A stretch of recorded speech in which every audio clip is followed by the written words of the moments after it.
Hello guys, नमस्कार। इससे पहले वाली वीडियो हमने 12th क्लास वाले बच्चों के लिए इलेक्ट्रोस्टैटिक स्टडी स्टार्ट किया था। उसमें मैंने आपको कूलाम का बताया था नियम और इलेक्ट्रिकल परमिटिविटी जो थी विद्युतशीलता के बारे में बताया था, उसके टाइप्स के बारे में। तो कूलाम्स लॉ में जो भी पॉइंट हमारे कंप्लीट हुए थे उससे आगे अभी हम स्टार्ट करते हैं। सबसे पहले यूट्यूब पर मेरे चैनल का नाम physics bye Satish Chand. If you like my videos then you have to subscribe my channel please। तो कूलाम में आपको इसमें आज का फर्स्ट पॉइंट बताता हूँ कि कूलाम का जो नियम है, सबसे पहला तो मैंने आपको स्टार्टिंग में बताया था कि जो कूलाम्स लॉ है उसका आज तक कहीं भी किसी भी मेथड से प्रूफ इम्पॉसिबल है। इसमें क्या है कि ये जो न्यूटन का लॉ है F = gm1 m2 upon r square, इसका ये फॉर्मेट है, इसी पर ये बेस्ड है। और हमारा कूलाम का लॉ आता है F = 1/4πε0 q1 q2 upon r square. मैंने इसकी आपको वेक्टर फॉर्म भी बताई थी कि F vector = 1/4πε0 q1 q2 upon r3 into vector r था यहाँ पे, ठीक है ना। ये थी इसकी वेक्टर फॉर्म। और वेक्टर फॉर्म से मैंने ये भी आपको बताया था कि F12 vector will be equal to minus F21 vector, अर्थात दो चार्ज पार्टिकल अगर Q1 और Q2 हैं, इनके बीच की दूरी अगर R है तो F12 vector will be equal to minus F21 vector. That means दोनों पार्टिकल जो है, दोनों जो कण हैं वो एक दूसरे पर बराबर परंतु विपरीत बल आरोपित करते हैं, अर्थात they will exert equal and opposite force on each other. इसके बाद यहाँ पर जो कूलाम का नियम है वहाँ पर अध्यारोपण का सिद्धांत भी लागू होता है। अध्यारोपण का सिद्धांत आपका इसको बोलते हैं प्रिंसिपल ऑफ सुपरपोजिशन। इसको आपको समझना है आज अच्छे से, ये हमारा आज का फर्स्ट पॉइंट है। इसमें क्या है कि सबसे पहला पॉइंट ये है कि ये जो कूलाम का बल होता है, सबसे इंपॉर्टेंट चीज़ क्या है कि ये केवल पॉइंट चार्ज के लिए एप्लीकेबल है, और जब when the charge particle is at rest, अर्थात वो विराम अवस्था में होते हैं। अगर बहुत बड़ा कोई फाइनाइट चार्ज है जो कोई पर्टिकुलर एरिया में वॉल्यूम में फैला हुआ है, अगर वहाँ पर हमें कूलाम का लॉ अप्लाई करना होता है तो हम एक चीज़ मानते हैं कि उसका जो टोटल चार्ज है वो उसके सेंटर पर केंद्रित या सेंटर्ड होता है। यहाँ से आपका कूलाम्स का लॉ अप्लाई कर सकते हैं। अब यहाँ पर क्या है, इसमें एक इम्पोर्टेंट चीज़ ये है कि अगर दो पार्टिकल Q1 और Q2 हैं यहाँ पर, तो इनके बीच का जो फोर्स, अगर इनिशियली जो भी कंडीशन है, अगर इनके बीच का फोर्स 100 का है यहाँ पर स्टार्टिंग में, तो अदर पार्टिकल्स अगर यहाँ पर इंट्रोड्यूस होते हैं Q3, Q4 या Q5, तो यहाँ से आपका क्या है कि इन अदर जो पार्टिकल है और जो कणों के आ जाने से इन दोनों कणों के बीच का जो बल है वो अनअफेक्टेड होता है, अर्थात वो अप्रभावित होता है। अर्थात यहाँ पर आपको समझना पॉइंट ये है कि ये दो कणों के मध्य जो स्थिर वैद्युत बल जो कार्यरत होता है वो अन्य कणों के आ जाने से अप्रभावित होता है, अर्थात जितनी वैल्यू उसकी पहले थी उतनी ही वैल्यू बाद में होती है। तो यहाँ से इस पॉइंट को मैं यहाँ पर लिख सकता हूं कि Coulombian force does not follow saturation property.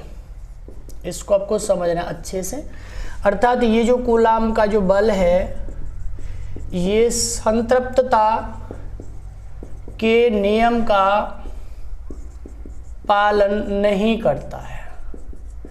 तो मैंने आपको यहाँ पर आपको पूरा वीडियो आपको देखना एंड तक, जिससे कि ये टॉपिक आपके समझ में आ जाए। तो मैंने आपको स्टार्टिंग में बताया था कि ये जो कूलाम का बल है, अगर दो पार्टिकल्स के बीच में, पहला तो पॉइंट यही था कि ये एक दूसरे पर इक्वल और अपोजिट फोर्स अप्लाई करते हैं। दूसरा मैंने आपको बताया था कि इन पार्टिकल्स के पास में अगर अदर पार्टिकल्स और जो कण है अगर उनका इंट्रोड्यूस होते हैं, अर्थात आ जाते हैं, तो इन दोनों के बीच जो बल होता है वो अनअफेक्टेड होता है, अर्थात जितना पहले था उतना ही बाद में होएगा।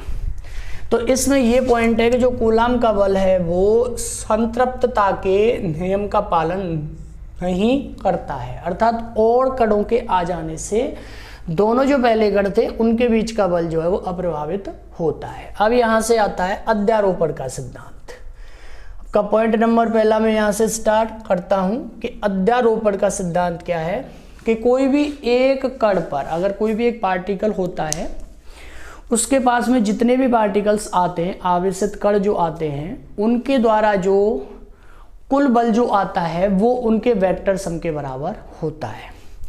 तो यहाँ पर आपको समझना क्या है कि टोटल फोर्स, कुल बल, total force on any charge particle, किसी भी आवेशित कण पर particle due to various charge particles, various particles अर्थात और जो कण हैं various particle be equal to the vector सम।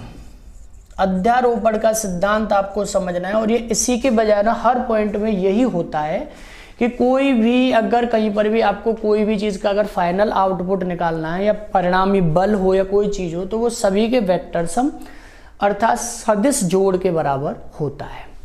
तो यहाँ पर the total force on any charge particle due to various particles will be equal to the vector sum of all the forces by individual particles. जो सभी कण हैं उनके अलग अलग बलों के वेक्टर सम के बराबर होगा। तो यहाँ पर मैं इसको हिंदी में आपको बताता हूँ। किसी भी आवेशित कण पर, किसी भी आवेशित कण पर कुल बल उसके समीप, इसमें ये पॉइंट है उसके समीप अर्थात उसके पास में जो पार्टिकल है, इस ये जो आपका वर्ड है दो, इसका अर्थ क्या है? उसके समीप का अर्थ है कि जो अदर पार्टिकल्स हैं वो उसके इलेक्ट्रिक फील्ड में होने चाहिए अर्थात विद्युत क्षेत्र में होने चाहिए, क्योंकि तभी विद्युत बल उत्पन्न हो पाएगा जब वो उसके विद्युत क्षेत्र में होंगे, क्योंकि जब तक वो उसके इलेक्ट्रिक फील्ड से बाहर होंगे तो इलेक्ट्रिक फोर्स का एक्सपीरियंस होना इम्पॉसिबल है। तो यहाँ पर आवेशित कुल बल उसके समीप सभी विद्युत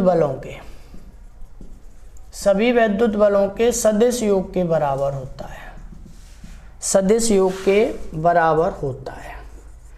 तो यहाँ पर ये अध्यारोपण का सिद्धांत है। अब इसको जैसे मैं एक एग्जाम्पल से आपको बताता हूँ। यहाँ पे एग्जाम्पल आपको समझना है कि जैसे अगर कोई भी चार्ज पार्टिकल Q है यहाँ पर, और इसको जिस पार्टिकल पर हमें टोटल फोर्स फाइंड करना है अर्थात कुल बल हमें निकालना है, उसको ओरिजिन पे मानते हैं अर्थात यहाँ पर हमने मान लिया मूल बिंदु, ठीक है ना।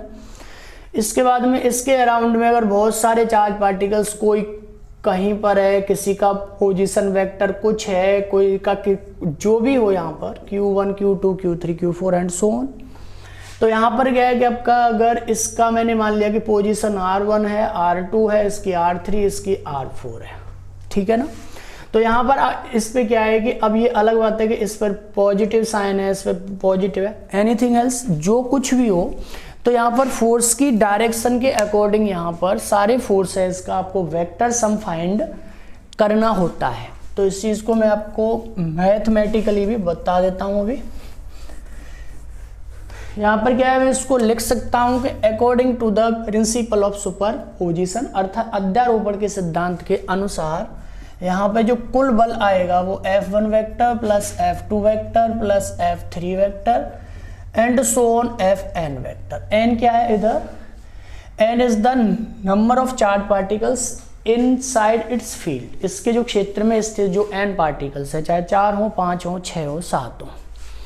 अब यहाँ से क्या है आपका कि F vector is equal to 1/4 pi epsilon naught. तो ये वाला स्टेप तो सब में कॉमन ही है, तो यहाँ से मैं इसको लिख सकता हूँ यहाँ से। और ये जो Q नॉट है जो हमने यहाँ पर पार्टिकल माना है, जिस पार्टिकल पर हमें, जिस कण पर हमें कुल बल निकालना है टोटल फोर्स, तो ये Q नॉट बार आ जाएगा आपका। तो Q1 upon R1Q into R1 vector plus Q2 upon R2Q R2 vector and so on. यहाँ से मैं इसको लिख सकता हूँ Qn upon RnQ into Rn vector.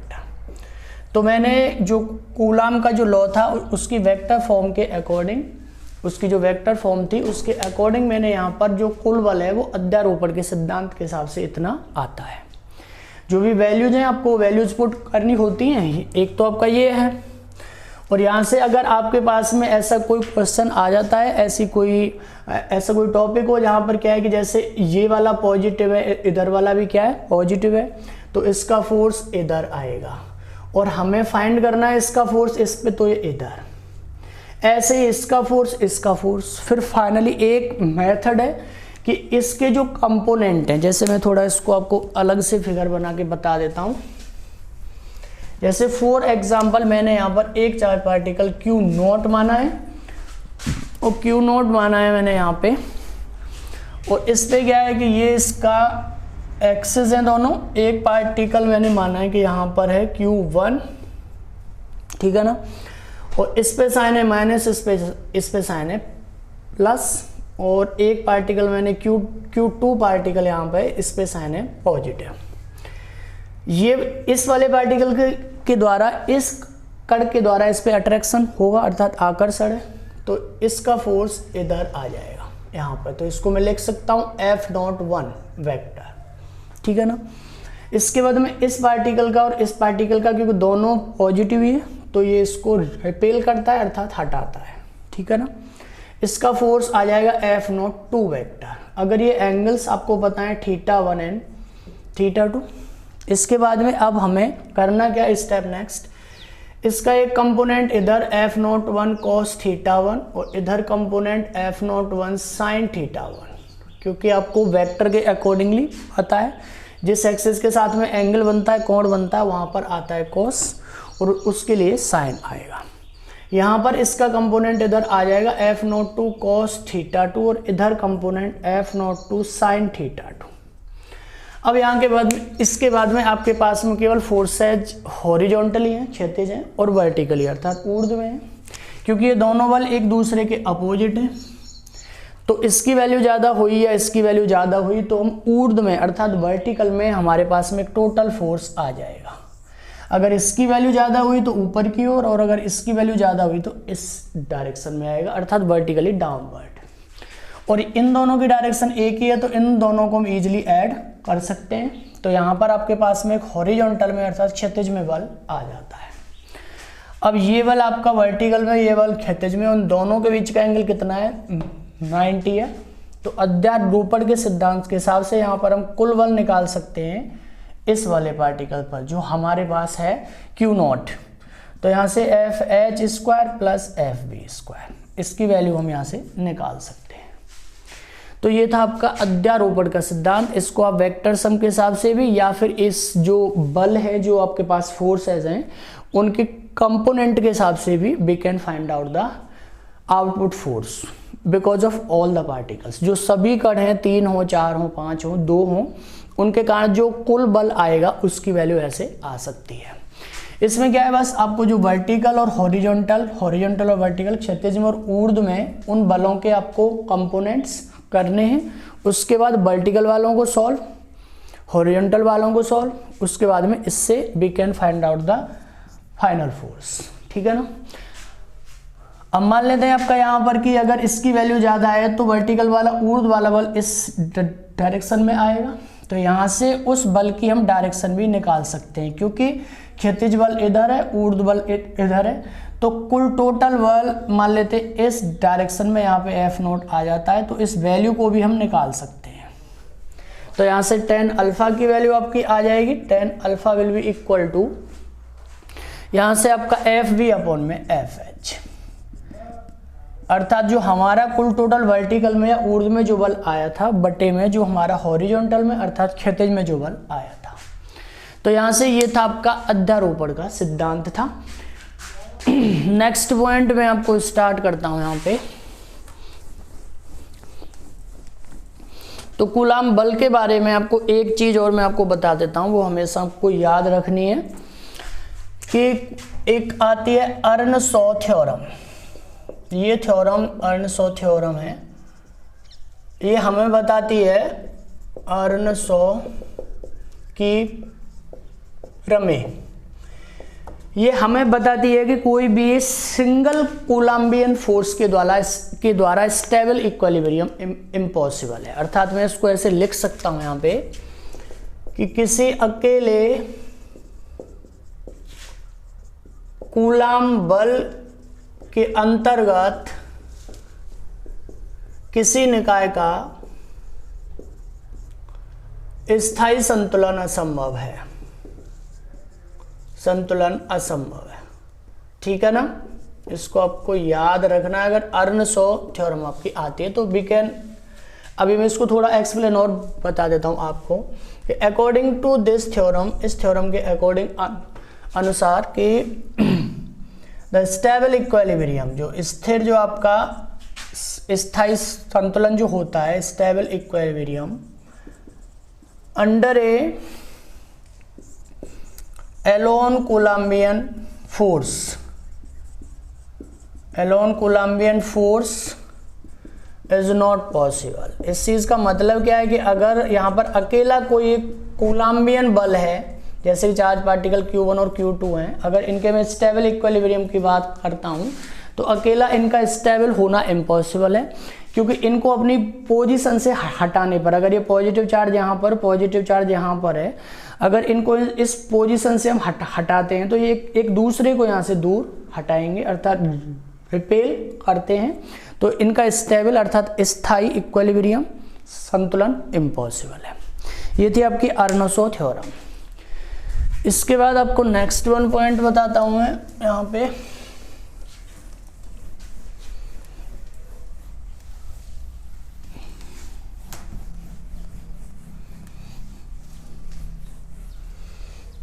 Columbian बल के बाद में यहाँ से नेक्स्ट वन पॉइंट हमारा स्टार्ट करते हैं। यहाँ से आगे वाला पॉइंट स्टार्ट होगा वैद्युत क्षेत्र से, स्टार्ट कर लेते हैं अपन लोग। इलेक्ट्रिक फील्ड,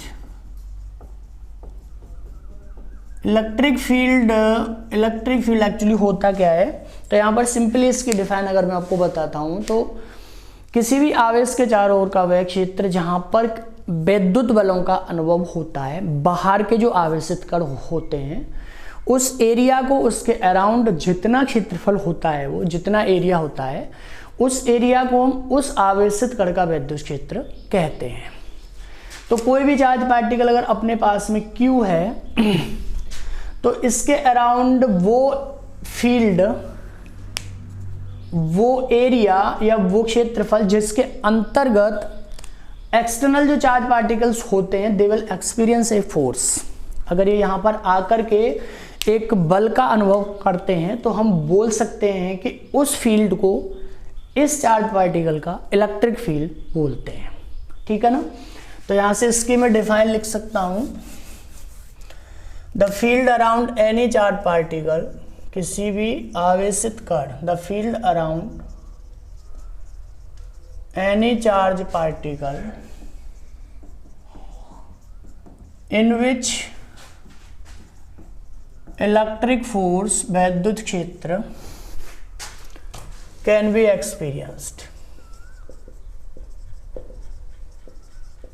अर्थात उसमें तो किसी भी आवेशित कण के चारों ओर का वह क्षेत्र, आवेशित कण के चारों ओर का वह क्षेत्र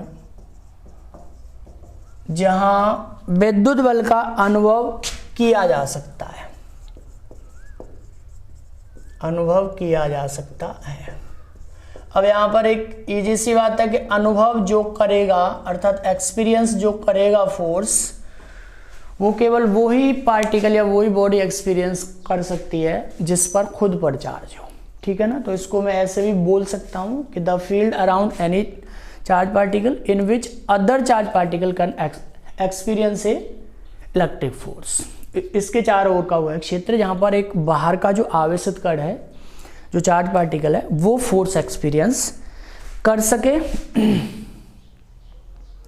अब इसके बाद में अगर यहाँ पर हमें वैद्युत क्षेत्र की स्टडी करनी है, वैद्युत क्षेत्र के इस टॉपिक को अभी मैं आपको इंट्रोड्यूस कराता हूँ बस। इसके बाद में मैं आपको चार्जिंग के मेथड्स बताऊंगा और इनको आपको समझना है। कोई भी वैद्युत क्षेत्र हो, सबसे पहला पॉइंट क्या है कि जो क्षेत्र के बारे में हम बात करते हैं कि फील्ड जो होता है वो एक्चुअली होता क्या है, तो इसको मैं ऐसे बोल सकते हैं, हम इसको जो क्षेत्र, विद्युत के बजाय we are talking only about field, हम केवल क्षेत्र के बारे में बात कर रहे हैं।